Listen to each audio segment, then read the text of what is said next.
Sabi po ng Isaiah 46 verse 4, iingatan ko kayo hanggang sa pumuti ang inyong buhok at kayo'y tumanda. Kayo'y nilikha ko upang kayo ay ingatan at iligtas. Panghawakan po natin ang mga pangako ng Panginoon. Tandaan natin, siya noon, ngayon at magpakailanman. Praise God. Ikaw lang ang pag-asa ko, tanging ikaw ang buhay ko, Jesus. Kahit ako'y nangangamba, basta't ikaw ang kasama, panatagan na. Praise God. Ikaw lang ang sasambahin, paligid man ay magdilim, Jesus. Kahit may suliranin man, ang lagi kong aawitan, ikaw lamang. Praise the Lord.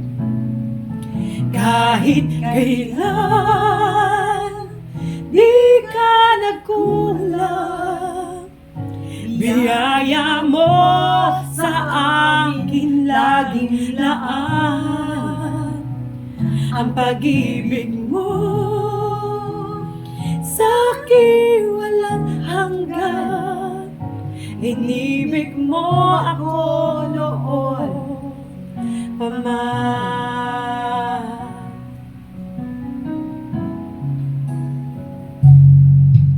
Kaya't ika'y sasamahin, paligid man ay magdilim, Jesus. Kahit may suliranin man, lagi kong aawitan, ikaw lamang.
biyaya mo sa akin laging laan. Ang pag-ibig mo sa'kin walang hanggan. Inibig mo ako noon pa man. Inibig mo ako noon pa man. Inibig mo ako noon pa man. Tunay po na ang ating Panginoon ay tapat, hindi siya nagbabago siya noon, ngayon at magpakailanman. Kailanman hindi ka nalimutan. Mahal ka ng ating Panginoon. Praise the Lord!